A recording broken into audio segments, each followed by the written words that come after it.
What do we mean when we talk about the in-between, the nexus of our lives, of our reality? So often when we look back at our lives, we look at the milestone moments, these plateaus and footprints that we leave behind as markers of our life's journey. That only makes up about 20 to 30%. The rest is defined and connected by the in-between. Everything that takes place in between. And this is where the art of the spiritual warrior comes in. We can develop the tools and the means to identify all these different elements in our world and become the alchemists of our lives, peering through the nexus and the prism of our multiverse and drawing forth all that we are into the present now.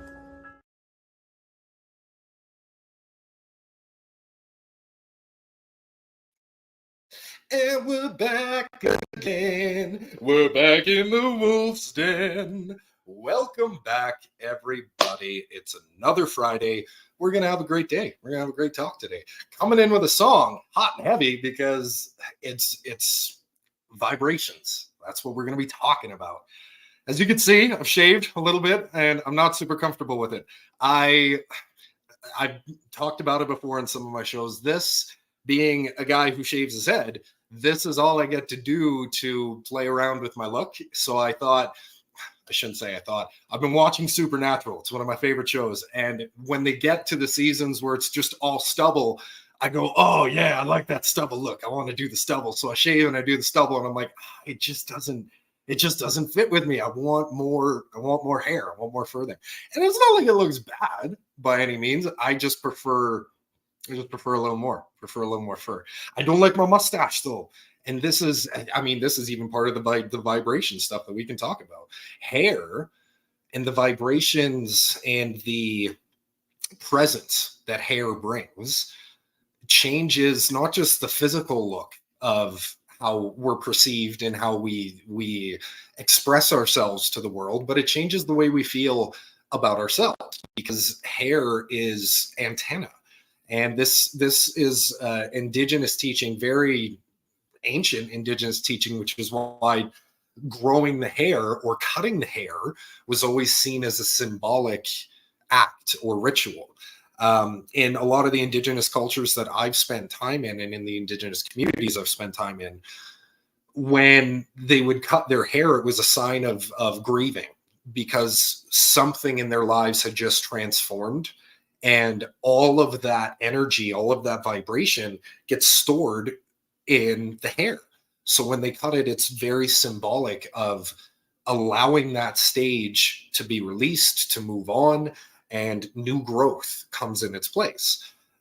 There's also the teachings of the longer the hair, the more receptive you are to the environment. Now, this is one version of teachings when it comes to the vibrations of hair. For me personally, I do the shaved head. And that goes to a lot of Eastern teachings and Eastern philosophy, for example. So when we would look at Shaolin monk temples, all bald, all shaved heads. And for them, as far as what I've received, I haven't actually done full teachings with this, but it's just the information I've been able to gather and collect on my own. It's the same premise of no distractions. There's no filter. It's a direct link to all of this energy and the receptivity. Anyone who's ever shaved their head knows how sensitive and how receptive the feeling on your head is, especially the day you shave it. You feel every brush of dirt that's in the wind when it breezes your hair. You feel every drop of sweat that beads down from it. You're very, very receptive and very in tune with everything. Now, the same can be said for a lot of hair, right? This is why we still have hair on our bodies from evolutionary standpoints, because it's protective. There's a receptive aspect to it. So the Eastern teachings on this differ a little bit from some of the Western indigenous teachings, for example. But it's all the same premise. It's all about the vibrations, not just of the environment, but again, of us being the antenna and how we receive those vibrations. So for me, being the bald guy and doing, the beard stuff that I do, I gotta be comfortable. I have to find that right vibration that captures my energy, captures my essence, and picks up in the environment the way that I want it to. And for example, my mustache, I don't get that vibration from. I don't like that. The receptivity on it doesn't fit with me as a person. And it's not like I didn't ever grow it out when I was younger. It was the biggest, quickest part of my face that would grow hair. And for a long time, I really just let that grow and let it grow. But eventually, when I switched my own vibrational presence, I understood that all of these other links, all of these other elements, including how my hair was on my face and on my body, was in total conjunction with my presence, my personal presence. So once that shifted, the stash, it had to go. So for the longest time, I just don't let it grow. And I think I'm going to let this grow back out, but I think I might let it grow more full. I don't know yet. I don't know. I'm going to feel it out. And this is part of finding that vibratory resonance in ourselves with our environment. I think beyond that, some of the other vibration, we started the show with a bit of a song today, a bit of a sing song. Some of the other stuff I've been doing is playing with that, the vibrations of music. And we all know that this is something that has affected us since, young childhood, right? We all have those songs that we would just attach to growing up, and through all these different life experiences and plateaus of growth, there would be some song, some form of harmony, of vibration, frequency that would resonate with us and help us through difficult times, empower us in times when we needed that extra boost, and heck, make us feel feelings that we were repressing in certain instances. Music is such a powerful vibrational tool, such a powerful vibrational tool.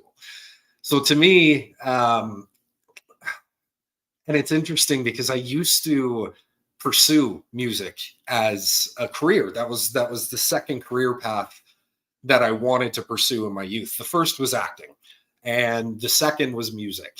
And I did performing. I went and I got double certified as an audio engineer.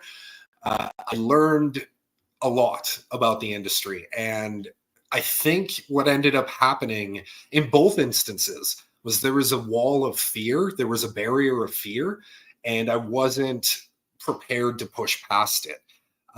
In the first instance with acting, that's definitely what happened.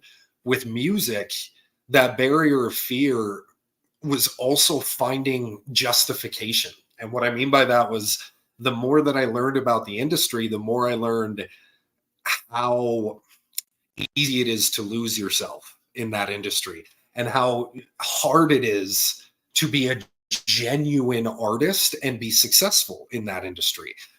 9.8 times out of 10, it's control mechanisms the entire way. And I wasn't willing to put myself in that position growing up. That wasn't, even though it was everything I was passionate about, I loved music, I loved performing, I loved learning about it, that barrier, that acknowledgement was not something that I was willing to put energy into, because I knew I couldn't change that mechanism.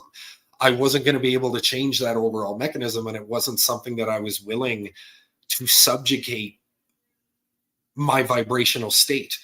And even at that point, I wasn't even fully sure what that was either, but I knew that it wasn't resonating with that. But I was able to take a lot of knowledge from that process, learning about the different applications of frequency, how wavelengths work, how vibration works, harmony, dissonance, frequency, all of these different things compiled into metaphysical components. And I've never lost the love for music, but if I stayed as an audio engineer, I absolutely would have. And there was even a teacher of ours that told us this too. He goes, I've lost my passion for music. He doesn't hear music for what music is. He doesn't hear it for the art form anymore. He hears it as the pieces of engineering that he has to go and do. And I started to understand that when I was working on songs, and you would listen not even just to the same song, but the same sections of songs, because you don't edit one song as a whole. You edit it in pieces and layers. And as I was doing that, the repetition kicked in, and I realized, wow, I don't have a passion for this. There's nothing there. So that was another draw that kind of pulled away, but I'm thankful that I didn't lose that love for music. Now, even though I studied it, I was never this person who retained music knowledge. And what I mean by that is like artists, song names, things like some of my favorite songs, I can't think of off the top of my head. I have to hear them and be like, I love that song. Oh, I love it so much. I don't know why that is. I've never retained that information, artists and song names. And it's always been that way ever since I was a kid. I've never had the draw to enhance that capacity in myself, because I know that it's going to change. My favorite song now is going to be different later on, even though I may still have love for that song. I'm gonna be in a different vibratory state. I will constantly be in flux. So that same resonance that I picked out of that song is going to mean something differently to me as I continue to transform. So that's kind of how I've always picked up music. And that random song karaoke jukebox thing that kicks up for all of us, I get that all the time, where I'll wake up in the morning or I'll be doing something very mundane and the most random song pops in my head, but it's because I'm in a vibratory state that's either in harmony with the actual music, the orchestral components, or the lyrics themselves. And I'm not sure what it was today. I think it was the orchestral part, but today the song was Tom Sawyer. I was coming out of the shower and it was just Monday warrior, mean stride. Today's Tom Sawyer, mean bride. I love Rush. Rush is amazing. And just singing that, getting into that, you know what? I'm just gonna be that song right now, belting it out, sends the soul of just completely ablaze. It lets us pour into that vibratory resonance and then embody whatever it is the soul's connection is with that frequency. So now we become that frequency. We're outputting the same thing that lit that fire within our soul. And we become that.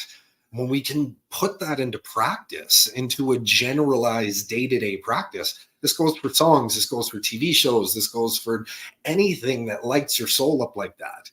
When we can extend that into other components of our life and embody that frequency and that energy that is so passionately correlated to that frequency, we're able to change the components in our lives with that frequency, with that influence. And this is, for me, when I started to discover this, it really had to do with the inner child work. Absolutely.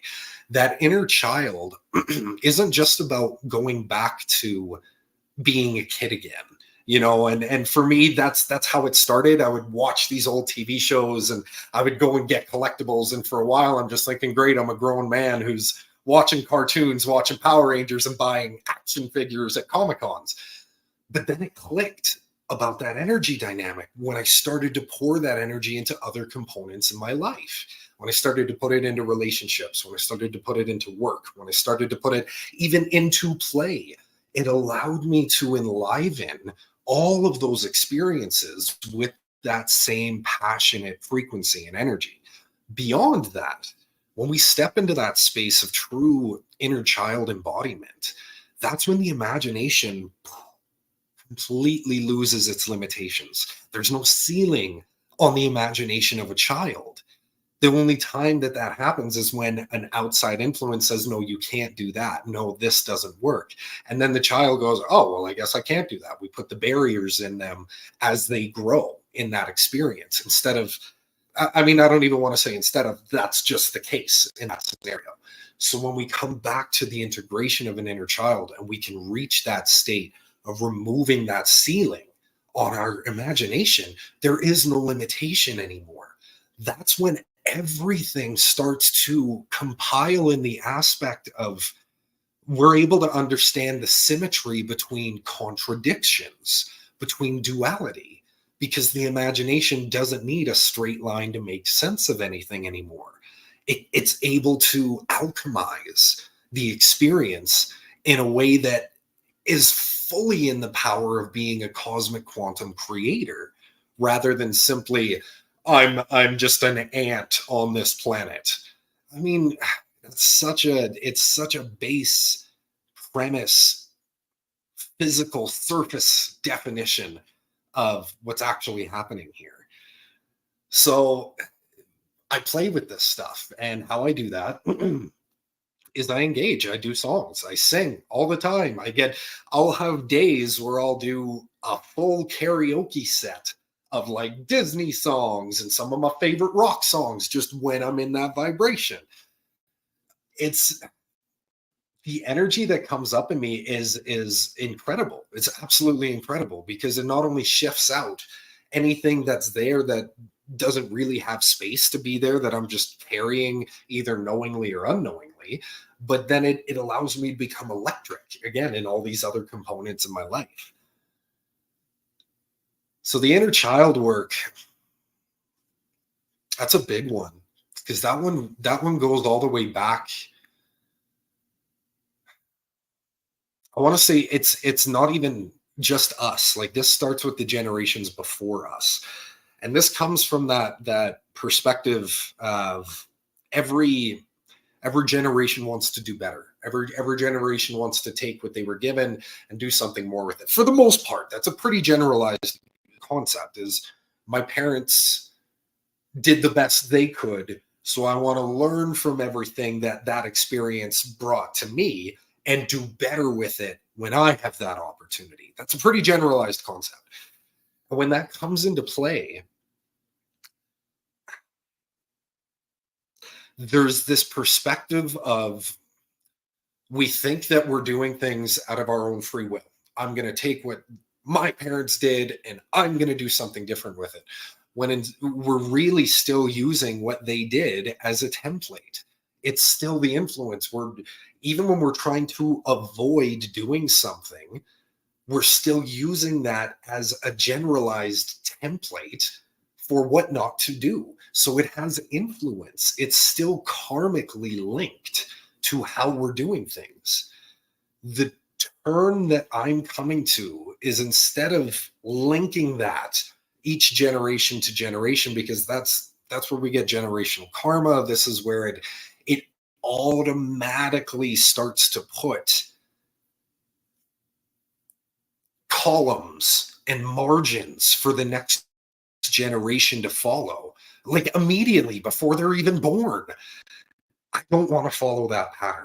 What I've been working on in my own realm is addressing some of the traumas, addressing some of the generational stuff that I know I've carried from my parents. I've had conversations with them about it in the past.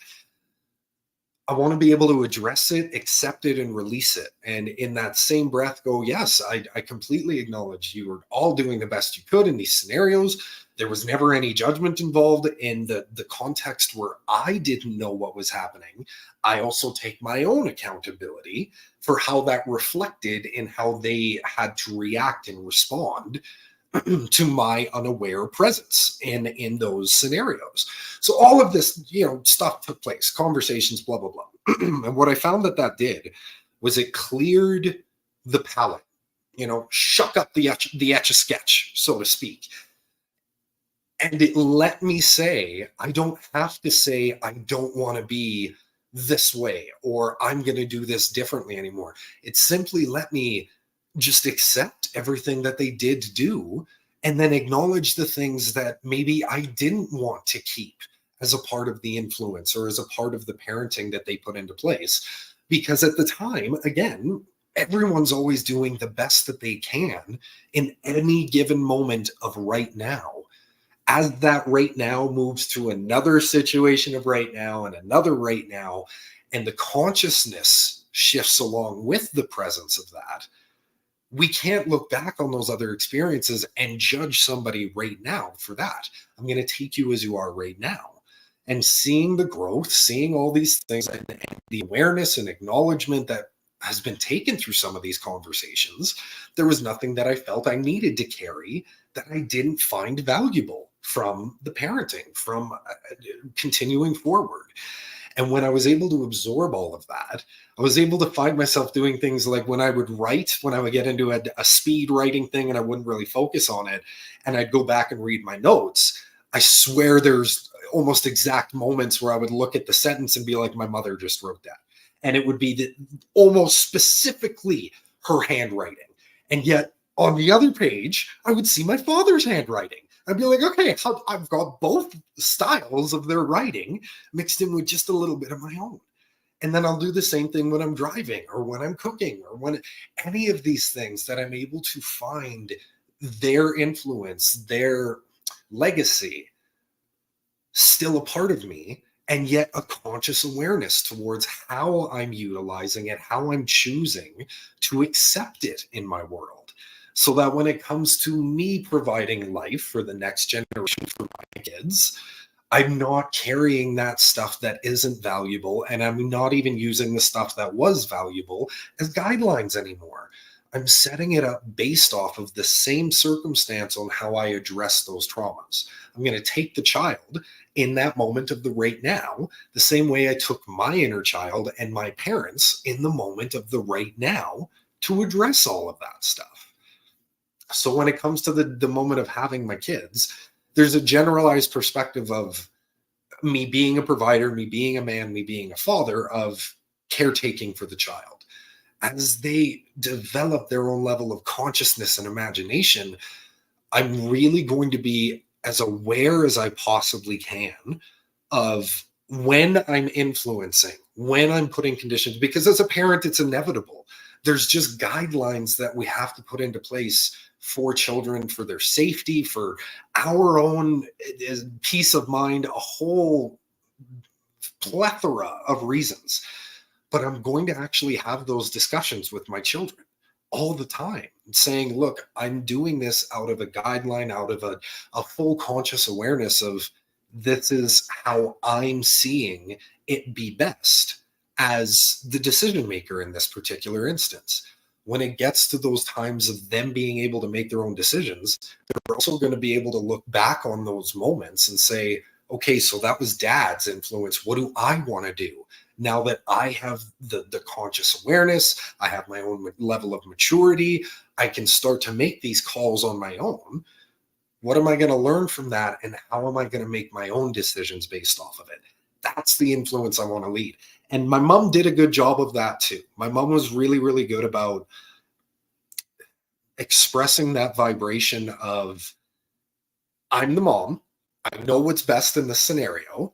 And then when it got to the times of us maturing, she would always support us to think for ourselves, to go out and be brave, be courageous in that aspect. And my dad was really, really good about trying to teach some of the fundamental stuff. I just wasn't in a place of respecting that knowledge at that time when my dad was trying to show it to me. And at the same time, the space that he had opened up to express and exchange that information wasn't in alignment, wasn't in a frequency symmetry with me being his son and wanting to learn that information from it. Was kind of teaching it almost like a job as opposed to a family activity, right? So it was learning about all of these different presences by taking my own accountability, where I wasn't just casting blame. I wasn't saying I reject this, or but no, I just let it all in so I could see for what it was. And I can take that into the future now, right? Where I know that those presence of self that we open up when we're trying to, even in our perspective, do the right thing. That environment, that space that we open up is going to say so much more than the words that we're convincing ourselves of in that instance. It's a presence of intention in all scenarios. And when it comes to frequency, that authentic intention, and I think I talked about this either last show or the week before, that frequency of intention, that authentic state that we carry, that will overrule any words that we're speaking, any spells we're trying to cast, because spells and words ain't shit without the magic and the formula, the alchemy behind it. So when we're stepping into any given space, your intention is based off of your presence, not your words, not what you're trying to convince yourself of, not even your thoughts in that. It all has to do with the harmony of that alignment. That's how we become truly empowered within our space. When our words, our thoughts, and our given state of presence are all in union with each other, that's when we're able to just move things in our world. It's an incredible gift, but most of the time it's these components working separately rather than in harmony with each other.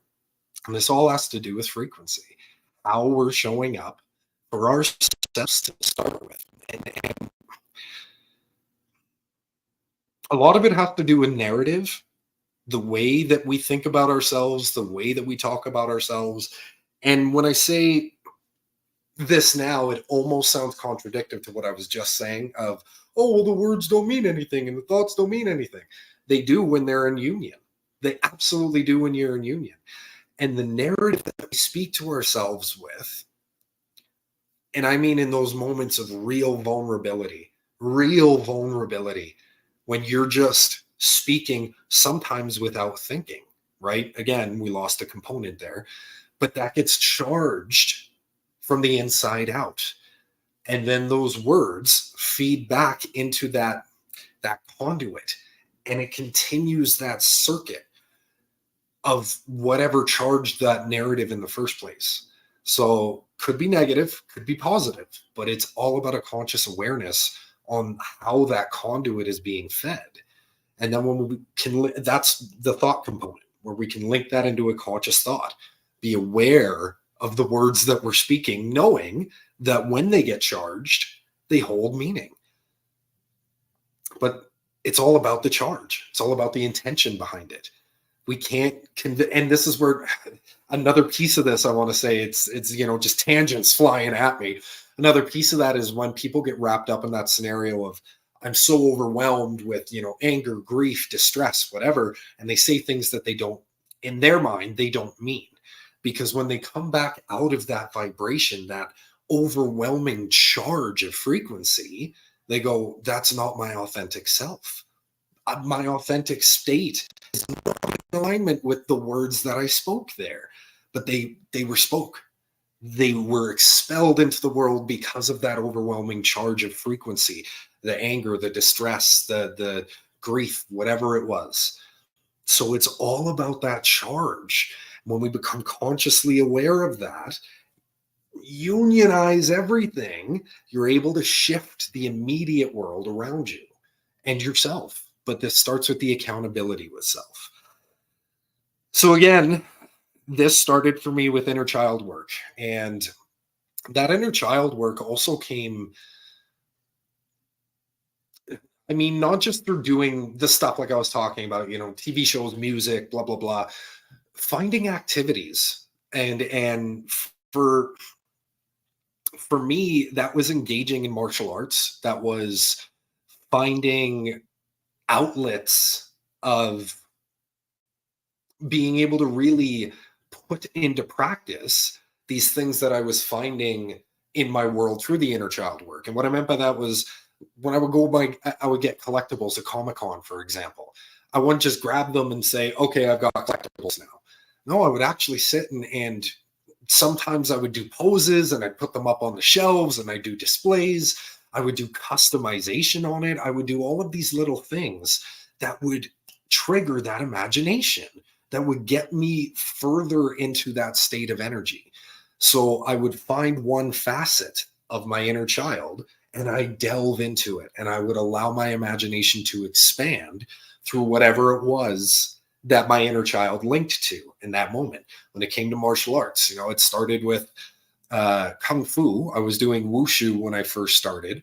that didn't take as well as I was expecting my first martial art to.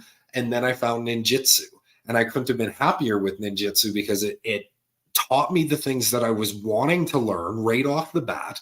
And then it was giving me a link to my inner child, my love for Ninja Turtles. And I was learning the art of the ninja. I mean, that was incredible. So one of the first things I did, I was a big weapons collector. I still am. I just haven't purchased anything in a very long time. But I mean, I used to have walls of weapons just hanging in my basement back in Calgary. And one of the first collections that I did was to get all of the Ninja Turtles weapon set.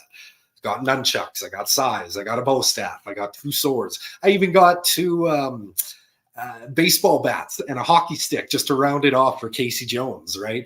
And I would customize and I would practice with each style, and it would let my imagination just burst. So finding these activities really engaged the development of that frequency within myself. I would sit down and I would do not exactly fan fiction, for example, but part of what I do for a career, as far as a living, how I make a living, is I'm a creative writer. I'm a grant writer. I'm a professional business consultant, and reportings and emails and documents. All I do is write. So finding a facet to be able to practice that creative writing style came in through my inner child work, where I would sit down and I would, depending on whatever I was engaged in media wise, sometimes Marvel, sometimes DC, a lot Power Rangers, Ninja Turtles, all of these different facets I would do writings on, and I would rework character designs, or I'd come up with my own characters using inspiration and do backstories on all of this stuff. And Dragon Ball Z was a big one for me too. I would do that all the time with Dragon Ball Z. And I really found that writing, the constant shifting over of the engagement on that, my imagination just blew up, and it allowed me to develop certain skill sets, like learning organizational formatting patterns, how to disseminate from one version of characters that I was working on from a next, how to transfer things over without duplicating it. Like, all of these skills were transferable for my professional work. And I just found a flow with allowing that inner child integration into all these different aspects of my life. And it was natural. It became very, very natural after a while, where I would ensure that no matter how much work I had to do, obligations, any of that type of foundational accountability type stuff, I would never lose that sense of accountability for the energy that was providing me the capacity to do those things in the way that I was doing, meaning the inner child work. So I always ensure every single day I set time throughout my day to engage in that frequency. Whether it's I have something on in the background while I'm working, I make sure I play video games in the evening, or I have my collectibles out on display, or I grab my lightsaber and I turn my lightsaber on and start doing some sword practicing, any of that type of stuff. I ensure that I have time set aside throughout the day to engage in that every single day. It is so, so important, no matter how busy I am, because I found when I need something, when something is I shouldn't even say need, when something is in a state of shift and I'm being provided more abundance for certain aspects, whether that be work, whether that be, something material, it doesn't really matter. Putting that priority focus on that energy, that conduit that I'm drawing from my inner child, actually facilitates all of that other stuff all the time, because that's the source. This is the source that's expending out from me into my environment through the connections with my relationships, through the actual space that I sit in and I carry, all of it. That's what extends out into these different components, is that inner child frequency. So I understand the more that I'm able to ensure my conscious awareness and priority on that component, it actually affects everything else. So when I started to put this into play recently, after the Black Sun event back in April, that good old Black Sun, that quantum shift had me start to play with the different bands of parallel realities, how to shift the experience that we're going through. And song and vibration has played a big portion of that for me. I have a song that I sing every single day, and I came up with it myself. The tones, the melody, all of it came to me when I was in a state of shift, is a good way to put it. So when I was putting my intention and I was doing a DNA cellular restructuring to adjust which version of reality I was experiencing, this tonality, this melody, this frequency starts coming into my awareness, and it starts to come in the form of a song. And I'm hearing the notes, na na na na na na na na na. And when it starts coming in, I go, okay, well, this is almost in alignment with the shift that I'm taking place right now. And when I did that, when I made that correlation, I said, okay, I'm going to link it directly to the intention of the shift. Because when I do a shift like this, when we're doing a quantum shift and we're restructuring our cellular DNA to shift into a different band, a different frequency of reality, we have to know the intention of it. We have to know again, going back to the beginning or first part of this call, intention, that energy, that frequency dictates everything else. So to tie that in to the words, to this song that was starting to come into play, I said, okay, let's anchor this in. And when I anchored it in, what I did was I anchored it into a vision that I had of the future that was in preference with certain things. And when I say that, I mean it had enough well-rounded components to it that it was an overall preferred state of reality. Doesn't have to be perfect. There is no perfect state. Perfect is what we make of it. Perfect, it has to do with contrast, with duality. So to have enough of a well-rounded preference when feeling out the different bands of reality, that becomes the target, that becomes the trajectory. So this vision was screen. This came to me, I want to say 2.5 years ago, about 2.5 years ago, right at the time that I took this big turnaround in my life and I was standing in my own masculine presence, like full on, no question. This is what it felt like to be me as a man, not a growing man, not a young man, as just a man. And from that point forward, every aspect of me as a man was defined by me. So all that accountability came into my presence. There was a vision that came through at the same time. And I remember the vision very clearly because I've only had a few of them that were this crystal clear. And it was a bank account screen with $28,956,463.28. And the date wasn't specific, but I saw the numbers going between now, the date that it was, 2022, and 2028.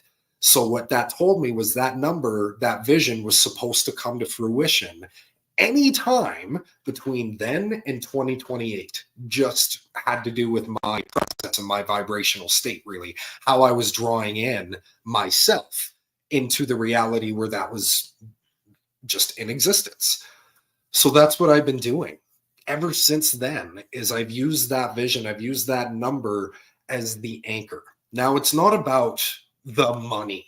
I want to be very clear on that. When I'm anchoring into that frequency, it's not, I want to be rich, I want to have $28 million. What that did was it gave me a vision. It gave me a clear enough perspective on the world that was encompassed with that singular component that I could focus on, that I could create as a bullseye to aim at for that reality. And it allowed all of these other, this is where the well-rounded preference thing came in. There was enough everything else that came with that component of the 28 million that was the preferred reality.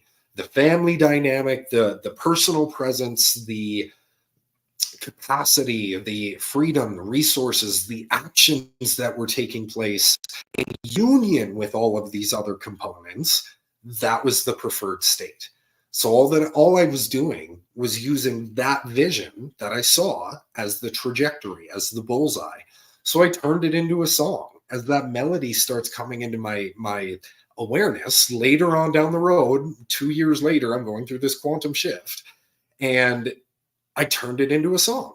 So I now have my $28 million song that I sing every single day when I notice I'm not in a conscious state of awareness or a conscious state of alignment. If I have thoughts creeping in, past memories, things that maybe I don't want to think about, or I feel like I don't want to think about, I sing that song.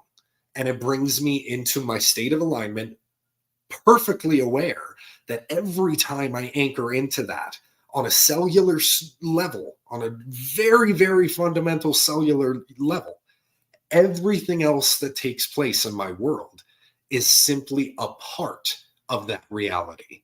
I don't have to be worried about the different pieces working together. It's all already happened. I just shift there. That reality already exists. That 28 million reality already exists. I just have to shift there, and everything else catches up to my state of anchorage, because we're constantly shifting all the time. So the only thing that allows me to reach that state of preference is a state of awareness and anchoring into that. And I do that with the song, with the $28 million song. And even going back to what I was just saying about some of these things, the memories that come up that throw us out of alignment, sometimes projecting into the future, and it takes us away from the actual presence of the now. And then there's that aspect of thinking about things that maybe we feel we don't want to think about. Oh, I don't want to look at that right now. Oh, I'll deal with that later. And then sometimes that's linked to the memory aspect of things too. Or, oh, why am I remembering this right now? That happens to me all the time with exes. Lately, what I've been doing with that is letting it in. Just good. I'll have the initial, oh God, why are you showing up? And then I'll go, oh, you're showing up. Why am I rejecting you? Please come in.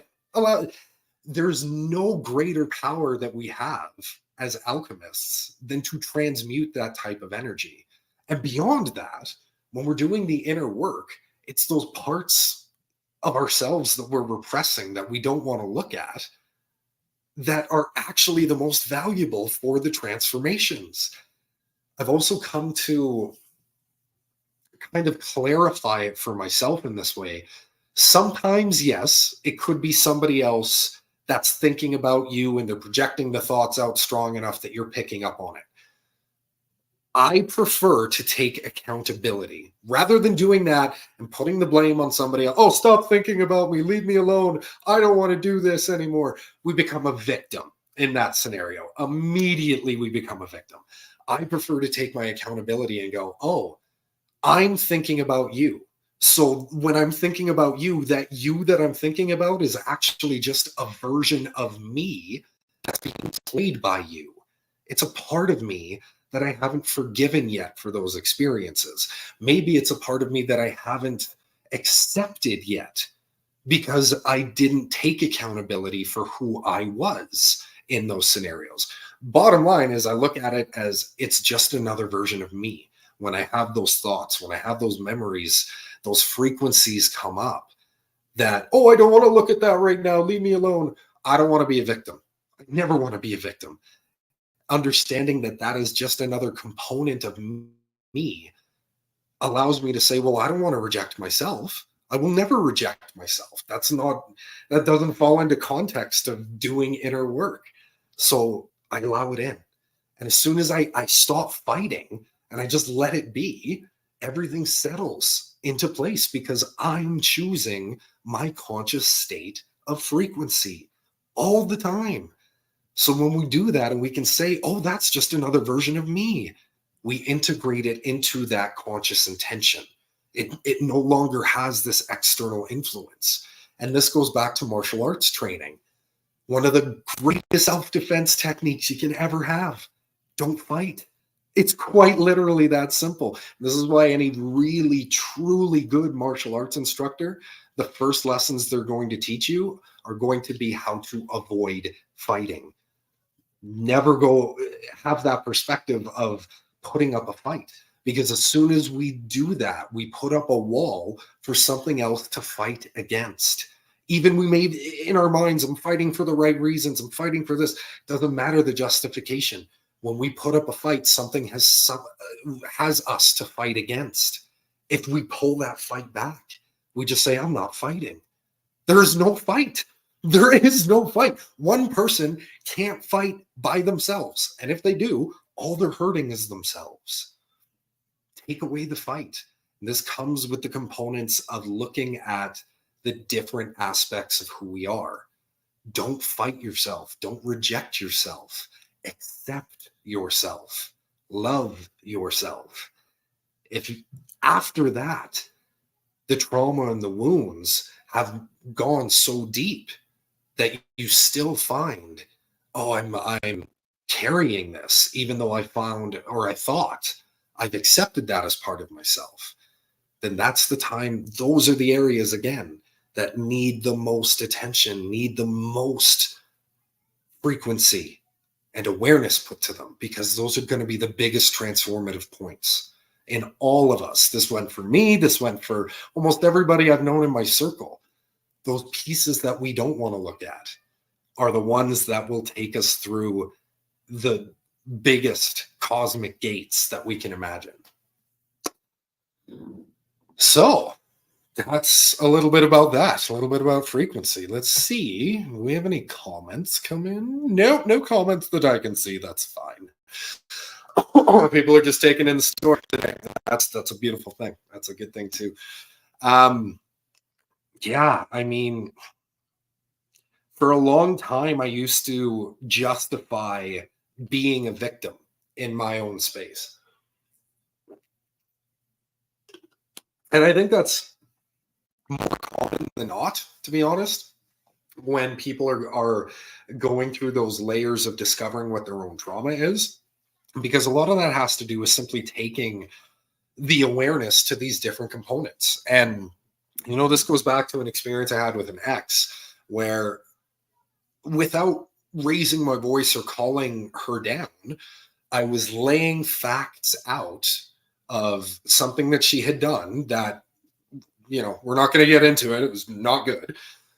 But I had simply laid out facts to try to comprehend the entirety of what was taking place. Not just the story, but what I was actually feeling.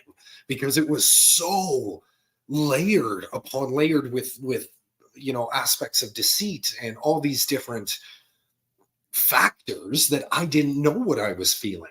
So I had to lay out facts. And as I was doing that, what I understood was I was actually justifying being a victim in that place. You did this, you did this, you did this, you did this. And even though, again, it wasn't out of malice, it was all laced with pain. It was all laced with the way that those expressions were making me feel, or how I had been made to feel by the actions that had taken place, instead of conscious awareness to just say, I can't change what happened. I feel what I'm going to feel, and I'm going to take accountability for me. I can't take accountability for her. I can never take accountability for somebody else. And that was part of what the problem in that particular dynamic was. There was so much wound being carried by both sides. I was working on mine as much as I consciously could. But as I was doing that, I got weak, because I had to get very, very vulnerable and expend a lot of energy without getting the support that I needed as a man to reinforce that again and find that capacity within myself to go beyond my own limitations. I was just scraping at my limits all the time. And there was so much on the other end of that spectrum that wasn't being consciously attended to that I had to take the accountability for again. So already being at my own limits, I'm taking accountability for things that weren't mine to take accountability for. All of this aspect created in my head a justification for being a victim. Instead of standing in that presence of, I will only ever be accountable for me and my actions. If you choose to not be accountable as a partner in this relationship, it doesn't matter if it's romantic, business, family, I don't care. Give someone the space to be accountable for themselves simply by taking accountability for ourselves. You're going to see them for exactly who they are. You're either going to get a runaround filled with a bunch of bullshit and deceit and mouth work, and they're going to fall short when the push comes to shove. They're either going to back out in that moment when you give them the space, or they're going to step up. Either which way, you don't have to worry about deciphering it anymore because you gave them the space to show up. I can't take accountability for you. I'm just going to worry about me. I'm going to get my answers that I need to from that. I'm going to be as authentically present in my own space as I call for. And that will dictate every other dynamic that is in expression or in engagement with me. That's simple. You give someone the room to show up, and they're going to be exactly who they are. Liar, truth, or a runner. It's and I'm sure there's more variations of it, but I'm just kind of giving the basic premise of this. Give someone the space to show up. We can never be accountable for this stuff. So these were transformative moments in my world where I understood those expressions, those dynamics of accountability. Even in my mind, when I'm justifying the reasons, I'm justifying being a victim. If I'm not taking accountability, I'm justifying being a victim. There's also the dynamic of I had to be accountable for the space that I was creating, not the story and the narrative I was telling myself, but the actual presence that I was presenting in that space. Again, going all the way back to the beginning of the call, intention, vibration, frequency. When it got to the end of that dynamic, things were separating, we were splitting. In my mind, I'm still going, I was such a good guy. I was such a good guy. I didn't do this. I didn't do this. And even though all of that was true, I was using it as reinforcement as being a victim. When I took accountability, I actually understood what being that good of a guy was doing to my ex-partner in that scenario. She had reached her capacity to match me in the dynamics of what I was showing as far as being a partner, how I was willing to be emotionally mature, supportive, all of these different layers of showing up as a partner. She reached her capacity and it wasn't on the same level as mine. When I kept showing up and kept, it's okay for this, it's okay, and being that good person, I didn't realize at the time it was actually causing a worse response in her than I was intending. I'm thinking, I'm just going to be the good person that I am. And eventually it's going to break down these walls and show her that she doesn't have to carry this baggage and blah, blah, blah. But what it actually did was it reinforced in her that she wasn't at that same level. And she now started to feel worse and worse about herself, guiltier and more guilty that not only could she not match me on that level, but she was treating me worse than I was treating her in a lot of instances. So it didn't matter that I was a good guy. I was actually not treating her well by being a good guy. And I couldn't see that at the time because I was using it as justification for being a victim instead of being accountable for everything that I was doing in my present moment of now. Because that accountability, when we take it within ourselves, and we're very honest and very clear with just ourselves, not playing the victim anymore, we're able to very, very clearly see that same dynamic in other people. We don't have to judge them anymore. The way that they show up in that space that we give them with our own accountability allows us to see their structure of accountability in themselves and how what we are doing is actually affecting them. Because I'm not worried about what they're doing to me anymore. I'm worried about me. That's it. My presence, my energy, taking that accountability so I can immediately see how that's reflecting on the people in my world as well. And if I can't see that, if I'm coming up with the narrative for how that's reflecting in their work, I'm not being as honest with myself as I need to be. And even having that awareness is a step up and step forward in that development. So it's a very, very interesting capacity to develop within ourselves when we reach this level of personal accountability, awareness of the vibrations that are in our world, the intention, the union between our intention, our thoughts, our words, because the words are that physical extension of that union. It takes physical form with the words. That's how it takes life. Comes from the energy, unionized with the thought and the conscious awareness, boom, takes life. These are incredible developmental tools, and it takes time. You know, as we continue in this wonderful forum to go over these topics, these different subjects, these incredible pieces of our journey that we find valuable to share with all of you on your journey, we really, really know that it takes the steps, it takes the time, it takes all of these different pieces coming together in one space, and then again discerning for ourselves, which is it that's in my authentic vibrational state. Doesn't mean that the information isn't valuable itself. How it applies to you is one of the greatest personal powers that we can develop in this lifetime. So thank you for showing up today. Thank you for developing more capacity within yourself, within this union, this connection that we're sharing.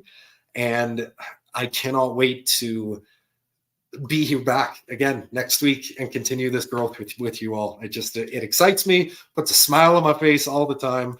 I can't wait to start sharing some of the courses that we're going to be setting up on Adventures for Connection very soon.